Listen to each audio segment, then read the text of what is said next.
করছেন, জোরদার ভাষা বর্ণনা করছেন, ইন্নাল ইনসানা লাফি খুসর, নিঃসন্দেহে সমস্ত মানুষ ক্ষতিতে নিমজ্জিত রয়েছে। সমস্ত মানুষ, আল ইনসান, যেমন আলহামদ মানে সমস্ত প্রশংসা, ঠিক না? ওই রকম এখানে আলিফ লাম ইস্তেগরাকের জন্য অথবা জিনসের জন্য, মানে মানুষ মাত্রেই হয়, মানুষ মাত্রেই বলেন, আর না হলে সমস্ত মানুষ বলেন। মানুষ মাত্রেই কি ক্ষতিগ্রস্ত, লাফি খুসরিন, খাসারা মানে লসে রয়েছে, ক্ষতিতে রয়েছে। তাহলে মানুষের আসল হচ্ছে যে মানুষ নিজেই করে থাকে, নিজের ক্ষতি নিজেই করে থাকে। ইন্নাল ইনসানা লাফি খুসর, এটা হচ্ছে মানুষের আসল প্রকৃতি, যে মানুষ নিজের ক্ষতি নিজেই করে। তাহলে এই ক্ষতি থেকে অব্যাহতির কোনো উপায় আছে? নাজাতের কোনো উপায় আছে? বাঁচার কোনো রাস্তা আছে? আল্লাহ বলছেন হ্যাঁ আছে। তারপরে বলছেন এই চারটি গুণ থাকতে হবে।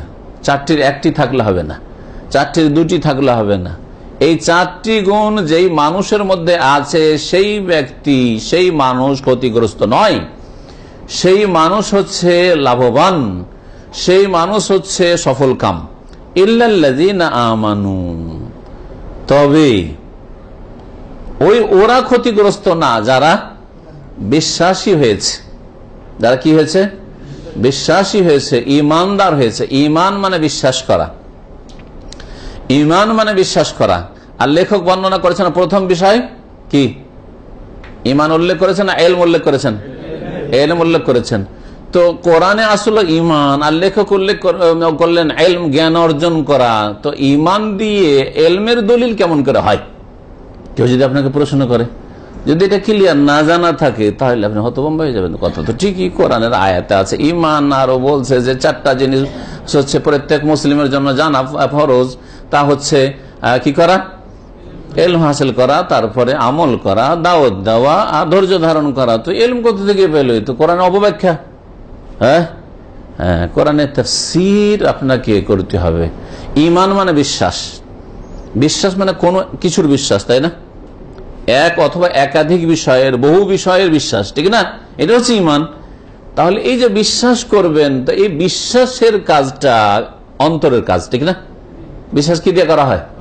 হৃদয় দিয়ে, কলব দিয়ে করা হয়। অন্তর থেকে যে বিশ্বাস করবেন, যার নাম ইমান। তো বিশ্বাস যে বিষয়গুলির করবেন, সেই বিষয়গুলি সম্পর্কে বিশ্বাসের আগে জ্ঞান অর্জন করা লাগবে কি লাগবে না?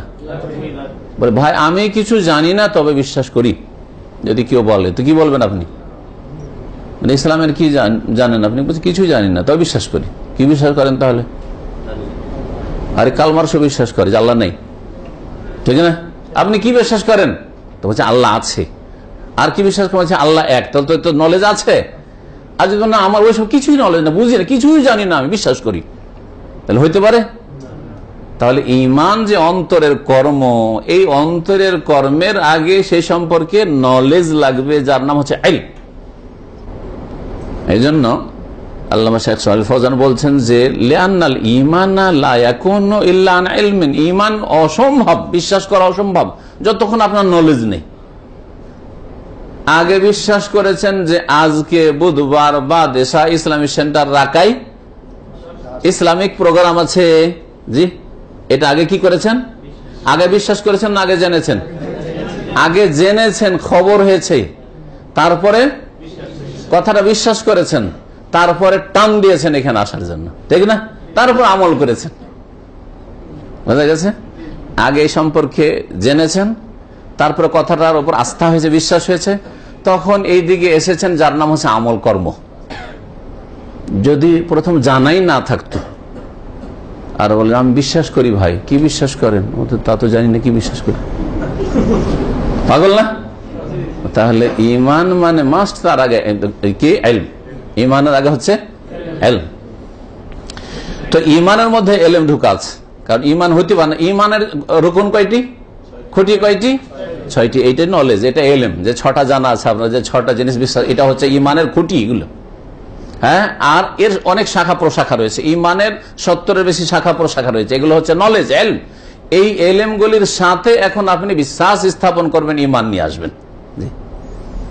তাহলে ঈমান ইলম ছাড়া হতেই পারে না। ইলম ছাড়া যদি বলেন বিশ্বাস, তাহলে এর নাম হচ্ছে অজ্ঞতা। আর অজ্ঞতার সাথে আমি কিছুই জানি না, না ইমান হইতে পারে, না আমল হইতে পারে, না আহ্বান হইতে পারে। আমি ডাকছি ভাই আপনাদেরকে, কোন দিকে ডাকছেন তা তো জানি না ভাই। হইতে পারে? কোনোটাই হইতে পারে না। পরের যে কাজগুলো রয়েছে কোনোটাই হইতে পারে না। এক নম্বর। 2 নম্বর হচ্ছে ও আমেলুস সালিহাত। প্রথম বৈশিষ্ট্য, আপনি জেনে শুনে সঠিক আকীদা আমল জেনে আল্লাহর দ্বীন সম্পর্কে, আল্লাহ সম্পর্কে, আল্লাহ রাসূল সম্পর্কে জেনে কি করবেন? বিশ্বাস করবেন, ঈমানদার হবেন। 2 নম্বর হচ্ছে ও আমেলুস সালিহাত। যখন বিশ্বাস করেন আপনি, তাহলে যেগুলি কথা বিশ্বাস করেন তার একটি হচ্ছে আল্লাহর প্রতি ঈমান। আল্লাহ রাব্বুল আলামিন সবকিছু দেখছেন, জানছেন, আল্লাহ পাক হিসাব নেবেন। কখন হিসাবটা হবে? আখিরাতে হিসাব হবে। এই আখিরাতের প্রতি আপনার বিশ্বাস আছে। তাহলে যখন হিসাব হবে, সেখানে জবাব দিতে হবে, তাহলে আমল করেন, কারণ আল্লাহর সামনে হাজিরা দিতে হবে। একজন মুসলিম আর আপনি আমল করেন না, বলছেন আল্লাহ পরকালে বিশ্বাস করি, মিথ্যুক। এইরকম মুসলিম, বেআমল মুসলিম, জাহান্নাম থেকে নাজাতের কোনো চেষ্টা নেই, জান্নাত পাওয়ার জন্য কোনো মেহনত পরিশ্রম নেই, বলছে যে আমি মুসলিম মুমিন ভাবে বিশ্বাস করি, মিথ্যুক। এতে কোনো সন্দেহ নেই। কারণ যখন আপনি বিশ্বাস করেন, তাহলে বিশ্বাস অনুযায়ী কাজ হবে আপনার। দুনিয়ার ক্ষেত্রে বিশ্বাস হলেই কাজ করেন, না হলে কাজ করবেন না। যদি আপনার জানা থাকে যে মালিক ধোঁকাবাজ, বেতন দেবে না, তাহলে কখনো আপনি কি করবেন না? ডিউটি করবেন না।